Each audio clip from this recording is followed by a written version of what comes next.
ടൊവിനോയും തൃഷയും കേന്ദ്ര കഥാപാത്രങ്ങളായി എത്തിയ ഐഡന്റിറ്റി മികച്ച പ്രതികരണങ്ങൾ നേടി മുന്നേറുകയാണ്. 2025 ജനുവരി 2 പുറത്തിറങ്ങിയ ചിത്രം അഖിൽ പോൾ അനസ് ഖാൻ കൂട്ടുകെട്ടിൽ പുറത്തിറങ്ങിയ ചിത്രമാണ്. ഐഡന്റിറ്റിയുടെ വരവോടെ 2025 തുടക്കം തന്നെ ഗംഭീരമായെന്നാണ് പ്രേക്ഷക പ്രതികരണം. എന്നാൽ പുതിയ കണക്കുകൾ പ്രകാരം കേരളത്തിന് പുറമെ തമിഴ്നാട്ടിൽ നിന്നും ചിത്രം മികച്ച പ്രതികരണങ്ങൾ നേടുകയാണ്. രണ്ടാം ദിവസത്തിലേക്ക് കടക്കുമ്പോൾ തമിഴ്നാട്ടിൽ 50ഓളം എക്സ്ട്രാ സ്ക്രീനുകളാണ് കൂട്ടിയിരിക്കുന്നത്.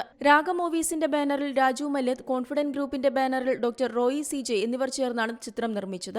ഐഡന്റിറ്റിയിൽ 3 കഥാപാത്രങ്ങളാണ് നിറഞ്ഞു നിൽക്കുന്നത്. ഹരനായി ടൊവിനോ തോമസും അലൻ ജേക്കബായി വിനയ് റോയും ആലിഷയായി തൃഷയും എത്തുന്ന ചിത്രത്തിൽ 3 പേരും ഗംഭീര പ്രകടനമാണ് കാഴ്ചവെച്ചിരിക്കുന്നത്. ചിത്രത്തിന്റെ റിലീസ് ദിനമായ ജനുവരി 2 മാത്രം 1.8 കോടിയാണ് ചിത്രം നേടിയത്. രണ്ടാം ദിനത്തിലേക്ക് എത്തിയപ്പോൾ അത് 1.35 കോടിയായി. ഇതോടെ 2 ദിവസം കൊണ്ട് മാത്രം ചിത്രം 3.15 കോടി നേടിയെന്നാണ് പുറത്തുവരുന്ന റിപ്പോർട്ടുകൾ പറയുന്നത്.